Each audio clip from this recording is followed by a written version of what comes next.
सुप्रभात। नमो नमः बच्चों। आज स्किल आइडिया कोचिंग आपके बीच आ चुकी है, जो कि बिहार बोर्ड हिंदी काव्य खंड को लेकर हम लोग सबसे पहले, जैसा कि आपने देखा था, पढ़ा था कि गद्य खंड में जो है वो सबसे पहला चैप्टर आपका भीमराव अंबेडकर जी का है, जो श्रम विभाजन जाति प्रथा। उसी प्रकार से हमारा जो ये आगे काव्य खंड में जो दिया गया है, काव्य खंड की ओर चला जाए तो काव्य खंड में दिया गया है कि ये पहला जो चैप्टर है गुरु नानक जी का, गुरु नानक जी में जो पहला चैप्टर था आपका, वो देखते हैं कि कौन सा था। तो वे जो गुरु नानक जी का चैप्टर था वो आपका चैप्टर जो है, सबसे पहले गुरु नानक के बारे में हम लोग जानकारी प्राप्त कर लेते हैं। गुरु नानक जी का देखा जाए तो गुरु नानक जी का जो जन्म हुआ था वो 1469 ईस्वी में हुआ था, और वो कार्तिक पूर्णिमा के दिन ही हुआ था। कितनी सौभाग्य की बात है कि गुरु नानक जी का जन्म जो है वो 1469 ईस्वी में कार्तिक पूर्णिमा के दिन हुआ था। और जन्म स्थान की बात करें तो तलवंडी, हाँ, तलवंडी ग्राम, जिला लाहौर, पाकिस्तान में, जो ये जो कहा जाता है कि नानकाना साहब नाम से जाना जाता है। माता का नाम जो है, इनके माता पिता जो है, माता का नाम जो है तृप्ता हो गया, और खालू चंद खत्री इनके पिता का नाम था। इनकी पत्नी का नाम सुलक्षणी देवी था। पत्नी का नाम क्या था बच्चों? सुलक्षणी देवी। ये जो है सिख धर्म के प्रवर्तक थे। सिख धर्म की बात करें तो वे सिख धर्म के प्रथम गुरु और इस धर्म के प्रवर्तक माने जाते हैं। सिख धर्म के अपने जो 10वें गुरु हैं वो गुरु गोविंद सिंह के नाम से जाने जाते हैं, और प्रथम जो हो गए गुरु नानक। भक्ति धारा पॉइंट में देखा जाए तो गुरु नानक हिंदी के निर्गुण भक्ति धारा के कवि थे। हिंदी के निर्गुण भक्ति धारा कवि और प्रमुख कवि हैं। उन्होंने निराकार ईश्वर ब्रह्म की उपासना पर बल दिया है। आगे जो पॉइंट में आपका दिया गया है वो यह है, गुरु नानक जो है धार्मिक दृष्टिकोण में इनको देखा जाए तो उन्होंने वर्णाश्रम व्यवस्था, कर्मकांड और बाहरी आडंबरों का विरोध किया था। प्रेम और भक्ति के सरल मार्ग का प्रचार किया। उन्होंने हिंदू मुस्लिम दोनों की समान धार्मिक उपासना पर जोर दिया था। प्रमुख रचनाएं, उनकी मुख्य रचनाओं में जपूजी, आशा दीवार, रहीरार और सोहिला शामिल है। भाषा इनका बहुत ये है, उनकी रचनाओं में ब्रज भाषा, खड़ी बोली, पंजाबी का सुंदर मिश्रण मिलता है। इनका जो है पंजाबी भाषा तो मुख्य भाषा है ही, लेकिन ब्रज भाषा और खड़ी बोली दोनों जो है इनका मिश्रण है। कहते हैं मुगल सम्राट से भेंट हुआ था इनका। हाँ, बाबर जो हमारे कहते हैं इनके भेंट मुगल सम्राट बाबर से हुई थी। साथ में जो है अगर देखा जाए तो अंत में जो है मृत्यु इनका कैसे हुआ, तो गुरु नानक जी जो है 1539 ईस्वी में बाहे गुरु कहते हुए अपना प्राण न्यौछावर कर दिया, प्राण त्याग दिया। आगे देखा जाए दोस्तों तो ये जो है हमारा जो चैप्टर की बात करते हैं तो राम नाम बिनु बिरथे जग जन्मा। राम नाम बिनु बिरथे जग जन्मा आपका जो है बोर्ड में क्वेश्चन इससे आता है। आप जो है ऑब्जेक्टिव और सब्जेक्टिव दोनों आते हैं, तो थोड़ा सा जो है अब हम लोग ध्यान से देखें। पहला जो आपका पंक्ति दिया गया है, राम नाम बिनु बिरथे जग जन्मा। राम नाम बिनु बिरथे जग जन्मा, बिखु खावे बिखु बोले, बिनु नावे निफल मटी भरमना। हाँ, कहा जाता है कि राम नाम बिना व्यर्थ है ये जीवन। राम नाम के बिना क्या है दोस्तों? ये व्यर्थ है जीवन, है ना। बिखु खावे बिखु बोले, बिनु नावे निफलु मटी भरमना। आपका स्क्रीन पे भी दिख रहा है कि गुरु नानक देव कहते हैं कि राम नाम के बिना ये जीवन व्यर्थ है। हाँ, इस संसार में जन्म लेना व्यर्थ है। जो व्यक्ति ईश्वर का नाम नहीं लेता वह जो है कुछ खाता भी है और कुछ जो भी करता है वो सब विष के समान हो जाता है। तो राम नाम बिनु बिरथे जग जन्मा, बिखु खावे बिखु बोले, है ना, बिनु नावे निष्फल मटी भरमना। सारा व्यर्थ है जीवन, किनके बिना? तो राम नाम के बिना। आप ऑब्जेक्टिव में आ सकता है कि किनके बिना व्यर्थ है जीवन? तो राम नाम के बिना। आगे जो पंक्ति दी गई है, कहते हैं कि पुस्तक पाठ व्याकरण बखाने संध्या कर्म निकाल करे, बिनु गुर शब्द मुक्ति कहाँ प्राणी, राम नाम बिनु अर्जी मरे। कहा जाता है कि कितना भी आप पुस्तक पढ़ लीजिए, व्याकरण पढ़ लीजिए, ग्रंथ पढ़ लीजिए, गुरु नानक के द्वारा कहा गया है कि पुस्तक पाठ व्याकरण बखाने संध्या कर्म निकाल करे, कितनों आप जो है सुबह शाम आरती कर लीजिए, बिनु गुरु शब्द मुक्ति कहाँ प्राणी, राम नाम बिनु अर्जी मरे। सही बात है कि राम नाम का भजन जो है वो बहुत जरूरी है। इनके अनुसार कहा गया है कि कितना भी आप पुस्तक पढ़ लीजिए, व्याकरण पढ़ लीजिए, संध्या कर्म कर लीजिए, या आप बिना गुरु शब्द मुक्ति कहाँ, बिना जो है राम नाम के बिना क्या है कि उलझ करके मर जाइएगा। क्या कहता है कि उलझ करके रह जाइएगा, मर जाइएगा, लेकिन जो है कल्याण नहीं होने वाला है, बिना अर्जी मरे, है ना, राम नाम बिनु अर्जी मरे। आगे हम लोग देखते हैं, बिना भक्ति के उसकी बुद्धि भ्रमती रहती है। लोग शास्त्रों और व्याकरण का व्याख्यान करते हैं, संध्या आरती और कर्मकांड करते हैं, लेकिन गुरु के उपदेश और राम नाम के बिना मुक्ति संभव नहीं है। चलिए आगे जो पंक्ति आपकी दी गई थी वो ये है, आगे की पंक्ति, दंड कमंडल शिखा सूत। हाँ, दंड कमंडल, साधु बाबा को देखें आप लोग दंड कमंडल को लेते हुए, तो ये जो अब देखिएगा, दंड कमंडल शिखा सूत, बड़े बड़े बाबा लोग सीख रखते हैं, शिखा रखते हैं, चुटिया, है ना, जटाएं, आप वही जो है गुरु नानक जी कहते हैं कि दंड कमंडल शिखा सूत धोती तीर्थ भवनु अति भ्रमणो करे।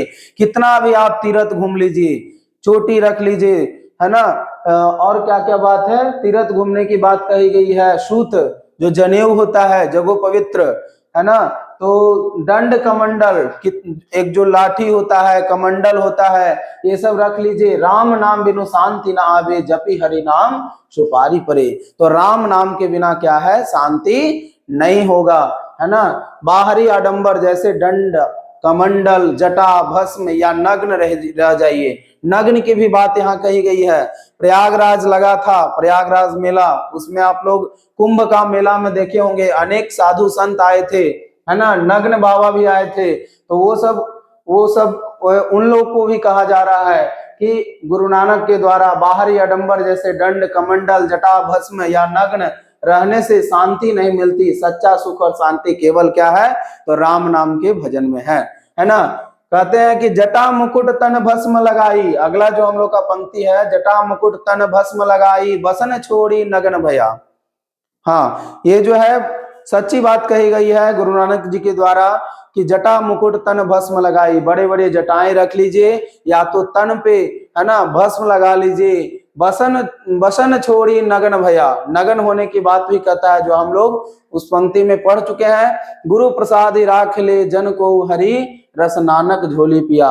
कहते हैं कि जेते जटा मुकुट तन भस्म लगाई, बसन छोड़ी नगन भया, जेते जिए जंत थल महियल, तत्र जत्र तत्र सर्व जिया, गुरु प्रसाद राख ले जन को हरि नाम नानक झोली पिया। इस शब्द का सार यह है, कहते हैं कि गुरु नानक जी, है ना, इस धरती पे जितने भी जल थल, है ना, इसमें लिखा हुआ है जल थल अमहियल। जल का हो गया मतलब जल, और थल का मतलब हमारा धरती, और महियल का मतलब आकाश। तो ये है जेते जिए जन थल, मतलब जितने भी प्राणी इस पे जल थल और आकाश तीनों में जी रहे हैं, सब जो है किसके अनुसार है, तो गुरु प्रसाद राख ले जन को हरि रस नाम झोली पिया।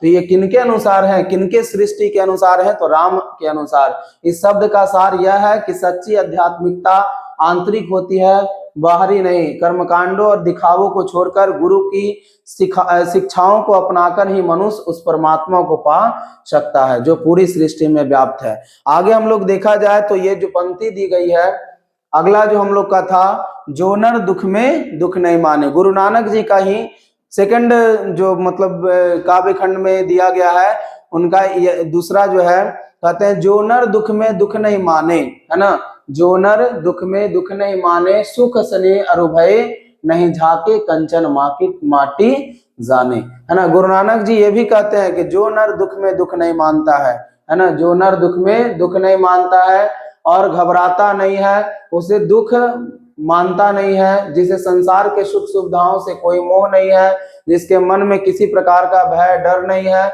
वह व्यक्ति क्या है, इतना निर्लिप्त है कि वह सोने धन दौलत को भी मिट्टी के समान मूल्यहीन समझता है। इसको सरल भाषा में हम लोग देखेंगे, कहता है कि जो नर दुख में दुख नहीं माने, है ना, जो व्यक्ति दुख में दुख नहीं मानता है और सुख स्नेह अरुभय नहीं, मतलब उसको सुख की चिंता नहीं है, ना ही दुख की चिंता है, क्या है, और जो सोने को भी माटी मान लेता है, वही क्या है कि मूल्यहीन, मतलब इसमें लिखा गया है कि मिट्टी के समान, मिट्टी को भी जो है ना, सोने को भी मिट्टी के समान मूल्यहीन समझता है। आगे देखते हैं, नहीं निंदा नहीं स्तुति जाके लोभ मोह अभिमान, हरस शोकते रहे निहारो नाही मान अपमान। एक सच्चे भक्त के मन में ना तो किसी के प्रति लोभ होता है, सबसे बड़ी बात कही गई है, लोभ मोह संसार मोह, है ना, अपनी उपलब्धियों पर अभिमान, उसे अपने निंदा बुराई सुनने पर दुख नहीं होता है और अपनी स्तुति सुनने पर अहंकार नहीं होता है। वह खुशी और हर्ष शोक दोनों में एक समान रहता है, ना ही मान की चिंता करता है ना ही अपमान की चिंता करता है, विचलित नहीं कर पाते हैं। तो वो क्या है कि उनपे कृपा बनाए रखते हैं भगवान। आगे देखिए, कहता है कि आशा मनसा सकल त्यागी, कै जग ते रहे निराश, काम क्रोध जेहि पर से नाही ते घट ब्रह्मा निवास। आपके ऑब्जेक्टिव में आएगा कि ब्रह्मा का निवास कहाँ है। तो देखते हैं, जिसमें मन की सभी कामनाओं और आशाओं को त्याग दिया है, आशा भी त्याग दिया है और कामनाएं भी त्याग दिया है, जो संसार के विषयों से ऊपर उठकर अनासक्त रहता है, वही सच्चा संत है। जिस व्यक्ति के मन को काम और क्रोध स्पर्श भी नहीं कर पाते, गुरु नानक कहते हैं कि उसी व्यक्ति के हृदय में साक्षात ईश्वर का निवास होता है। देखेंगे सरल भाषा में, आशा मनसा सकल त्यागी, कै जगते रहे निराश, काम क्रोध जही परसे नाही ते घट ब्रह्मा निवास। कहते हैं कि आशा मनसा जो त्याग दिए हैं, है ना, जग में निराश नहीं है और काम क्रोध सब जो है छोड़े हुए हैं। कहते हैं कि ऐसे काम क्रोध स्पर्श भी नहीं कर पाते हैं। गुरु नानक कहते हैं कि उसी व्यक्ति के हृदय में जो है ब्रह्मा का निवास होता है। अगला जो पंक्ति दिया गया है हम लोग देखेंगे, गुरु कृपा जेहि नर पे, किन्हीं तिन्हीं यह जुगत बिछानी, नानक लिए भयो गोविंद से हो, जोई पानी संग पानो।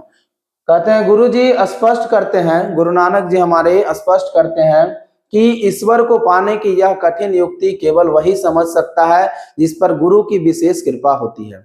अंत में नानक देव जी अपनी अवस्थाएं बताते हुए कहते हैं कि वे गोविंद, ईश्वर के, गोविंद किसको कहा गया है, तो ईश्वर को, है ना, गोविंद के साथ इस प्रकार एकाकार हो गए हैं जैसे पानी में पानी मिल जाते हैं। गुरु नानक अपना जो है टेंशन दूर कर दिया इस धरती से, वो क्या है, ईश्वर से मिल गए हैं और ऐसा मिले हैं कि एक पानी दूसरे पानी में मिला दिया जाए तो वो जो है एकाकार हो गया है, एक आकार का हो गया है, पता नहीं चल रहा है कि कौन सा पानी कौन सा है। जैसे पानी में पानी मिल जाता है और फिर उसी अलग नहीं किया जा सकता, आत्मा का परमात्मा में यह मिलन ही भक्ति की सबसे ऊंची अवस्था है। सही बात कही गई है। कहते हैं गुरु कृपा जेहि नर पे, है ना, गुरु की कृपा जो नर पे हो गया, किन्हीं तिन्हीं यह जुगात बिछानी, है ना। कहता है कि ईश्वर को पाने की यह कठिन युक्ति केवल वही समझ सकता है जिस पर गुरु की विशेष कृपा होती है। अंत में, है ना, नानक देव जी अपनी अवस्था बताते हुए कहते हैं कि वे गोविंद ईश्वर के साथ इस प्रकार एकाकार हो गए हैं जैसे पानी में, है ना, पानी मिल जाता है और फिर उसे अलग नहीं किया जा सकता। आत्मा का परमात्मा में जो है मिलन भक्ति की सबसे ऊंची अवस्था है। तो हम लोग देखते हैं कि ये इसमें क्या कहा गया है, तो बस राम नाम का भजन, है ना, गुरु का जो है कृपा हो गया तो आप जीरो से जो है बहुत ऊपर उठ सकते हैं, है ना। गुरु नानक जी अपने कविताओं में बहुत अच्छा बतलाया है।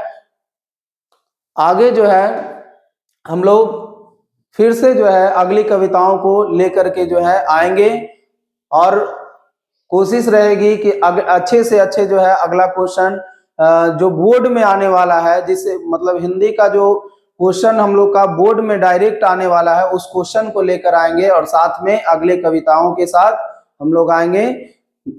इसके लिए धन्यवाद।